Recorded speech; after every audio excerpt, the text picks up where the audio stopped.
Prophet Oduro, founder of Alabaster International ministry, don't come disclose the real amount where they suppose collect as bride price from all those girls. And according to that, he say if you date 21 years old, where your your oranges they sweep ground, you understand, they don't turn to broom. He say your bride price supposed reduce pata 200 cedis, and I think say that one for naira is supposed there around that kind 20,000, you understand. For bride price. Oh, now me say all of una know na self, because make I not start to talk too much. Una we know they believe wetin I dey talk, because anytime we come here, na always it is they bring up stories. Join me, make we listen to the man himself. Enka mi hunu ya we bebuno obi amfa ne nsanka and you listen omo the generator shemu ehame omo the laptop shemu ehame omo the asase kura shemu ehame na dia ya use ama unufo what the 21 years unufo atiegu from 21 years na be na asa be mpuma mpuntuma epofensia ye de 200 Ghana ebusia penny emfa 50 no mama 50 no mama papa 50. Hey, Asemo, hey, Ghana. Let me say this man, as una hear now, this man, he dey aware of all the in and out. What of una they do? No, not be me talk. If not me now, go they talk. He don't come talking by himself. But he dey funny, and at the same time, I know they funny. Because I know say now, as this thing don't drop, many people don't they laugh. Some people don't see me, and they look this thing from two angles. You understand? Because if we want to look at from my side now, as man of God, where this man be now, you come outside, you say they can't teach your congregation. So as this man wake up this Sunday morning now, no, like God not tell and say, okay, oh, this is not the topic where you go teach. This man just wake up. Say na orange being topic. Now only God know where to even ginger this man from bringing this talk outside. Oh, be like say don't the whole and since. Mr. Pastor. See, my people, make I just tell the truth, sincere truth. This one are from my heart. Me, I know they talk say waiting talk is good, and I know they talk say waiting talk is bad. You understand? But not be everybody gets breast way for all in the name of sex. Some people own they natural. You know, say some girls, their body na, how do they call that thing? They get this saggy body. When if some of them say feel be virgins, but the thing never, nobody don't enter that side, but the thing don't fall. Some people own now due to the plenty windows where they come in and now. You understand? So everybody get your own body. So this one where this man don't come talk now. I don't know what ginger now, but see the ignorance now where they people head it, they alarming. See, make una do research before you go come now. So see now because of all these things where some people they do now. See this man now, he don't cost many girls now go do surgery. Because some people go they feel say, my body no good, oh, my body do this one. Now they don't feel, see pressure everywhere. They go enter machine now. Say they must they okay. Make una dey careful with you now. They tell people, man of God, I beg me, I know they against you. You understand? But man be say no condemn people, because this thing now feel make person even go commit suicide. You know, see some people, their heart too they like this. And it's not the way you tell them now. They don't, and some people too they take things personal. Maybe this man they talk to a particular person. Oh, the thing go come carry and go personal. But now my matter now will bring me here. They say, I not just understand which side this man dey. Because this man now we come outside, they talk about 21-year-old people where their oranges don't fall. Say this one. Now the same man. We come out oh, come they if una hear the kind things where they tell slay queens, make una gather here. Nobody waka come out oh. If una hear the things where they tell slay queens, according to I say all of una where they use una gardens, you understand? They make money. So una go perish with that garden, una go fire with her. In fact, make I not just use my own English. So for now, whenever hear use my own ear, listen to what this man they talk. Your pussy. Hey, bring the camera, son. Bring the camera. All the young girls pussy will perish with you in hell. May your pussy perish with you. May your smooth pussy, creamier pussy, and tight pussy perish with you. If na me, they go say, but our Aproko hate slay queens. Una hear na, him talk am by himself. No be wetin I don dey tell una since. He don't come as I can't complete am. God give una hand, make una walk. God give una leg, make una walk. He give una brain, make una think, make money. Mbanu. Una say na this thing una wan use till they collect money from men. They don't not be me swear for now. Hey, no be my mouth. As una see the video, una see my face for that video. Now the man don't come as now. Come they tell una many things. Una don't hear am. Hey, people now they come they tell me say, Madam Aproko, this the man now as they talk this thing. See, no call my phone, no tell me anything. I don't want hear anything when I want talk. Now the man talking by himself. You understand? Now in Kosuna. So nobody see. I don't know whether ask person for something, because now people don't they talk say be like say one of the guests where he ask for the thing, the girl no give, I don't swear for their garden. I don't know. Man be say stay in your lane. Stop. No, they follow. See, I don't they preach this since una think say they joke. No, use your team, make money. Use your head, make money. You get hand, you get leg. So use her, make money. Now the same thing where this man talk. My people, I don't know for una way they attend the church. Una way know the man. Make una just dey careful, sha, because some kind things. See, filter the kind things una dey hear. No be everything wey person just talk bring. Una go just accept am. Filter am. No be everything you go take. You understand? Very, very important too. Una don't hear the matter from the man himself. So any comment where you get concerning this issue, drop am for that comment section and share this video. Make them know wetin dey happen for you. And if you never subscribe, Biko, click on that thing so that you go dey subscribe. Stay tuned until our next story. My people, I don't bring you a correct Ghana matter.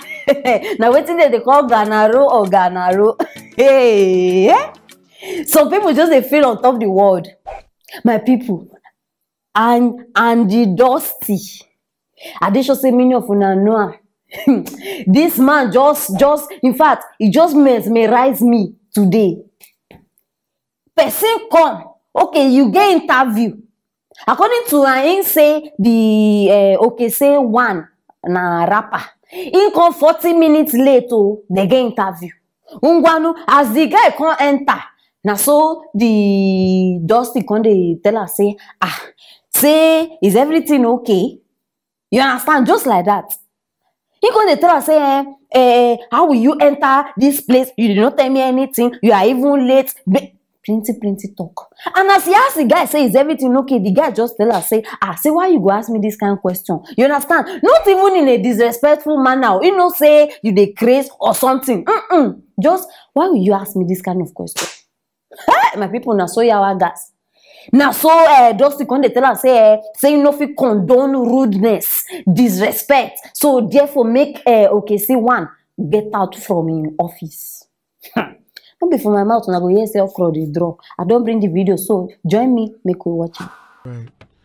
Right. Gentlemen, how are you? I'm good.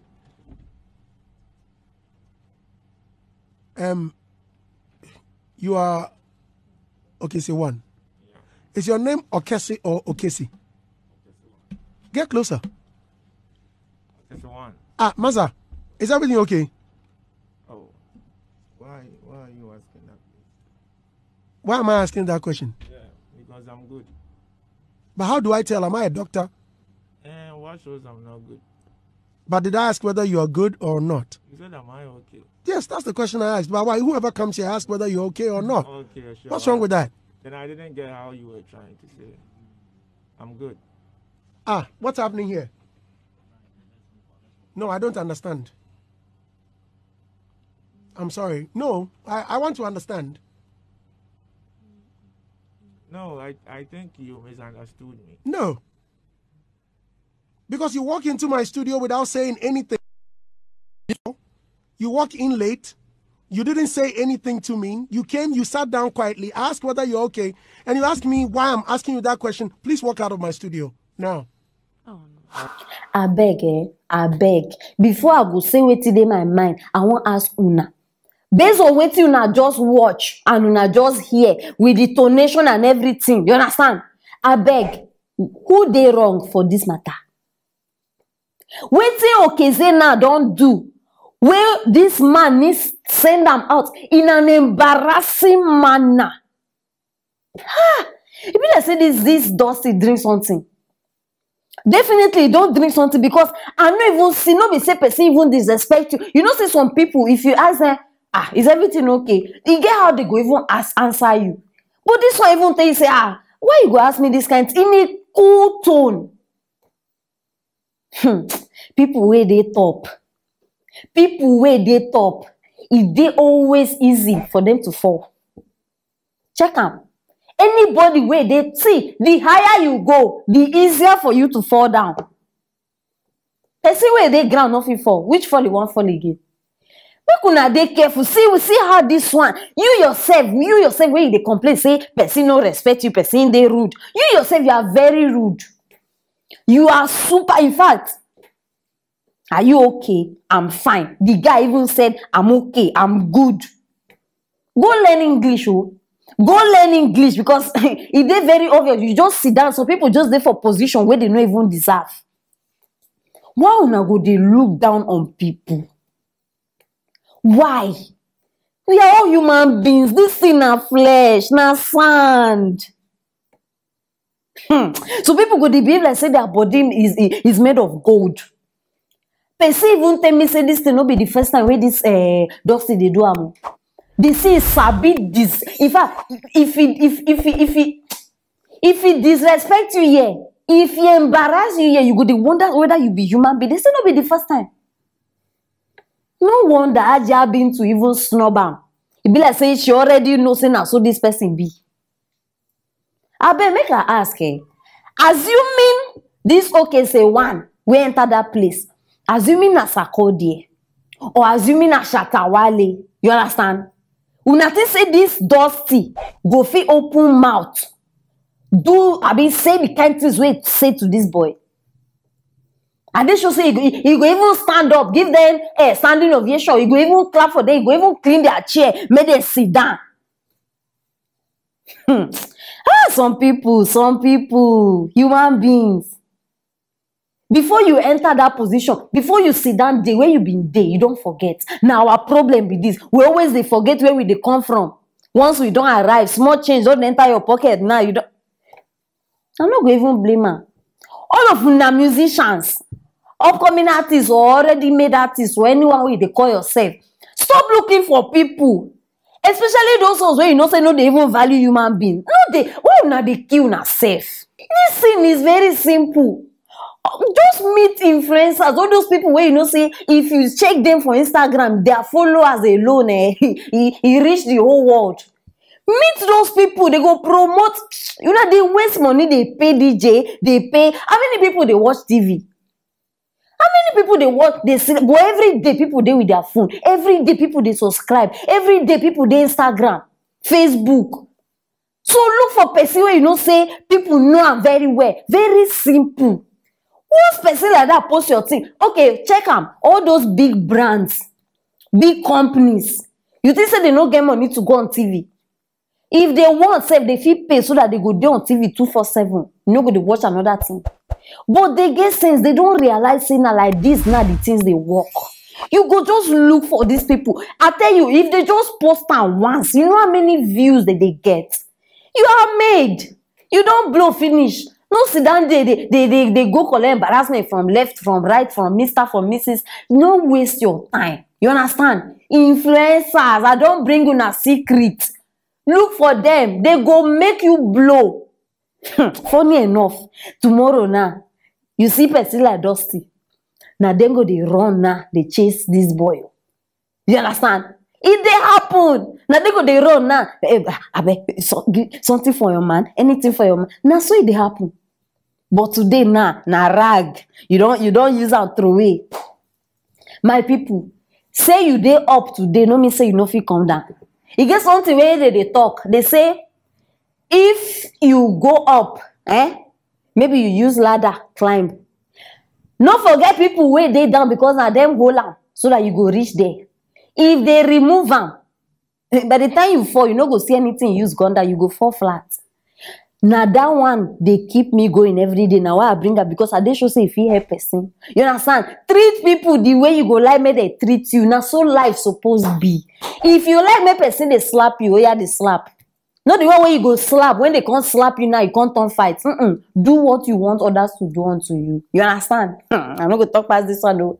Now the matter be this by people now I say make her bring up because this man needs to be exposed. This is a very heartless and wicked character. He needs to be exposed. Now I bring this thing here. So una need help me share this video, make everybody know how he be. So that some people go they avoid that. No go be next victim. Oh, I don't come tell her now. You understand? So drop your comments. Anything where you think saying don't do before or I supposed talk and not talk. You understand? Make we they here they support each other. I go reply una one by one. Una know na. And make sure say you subscribe if you never subscribe. It is very, very important. Click on that bell. That one where they there. Yes, so that you know go they miss anything where we drop. Meanwhile, stay there for the next news.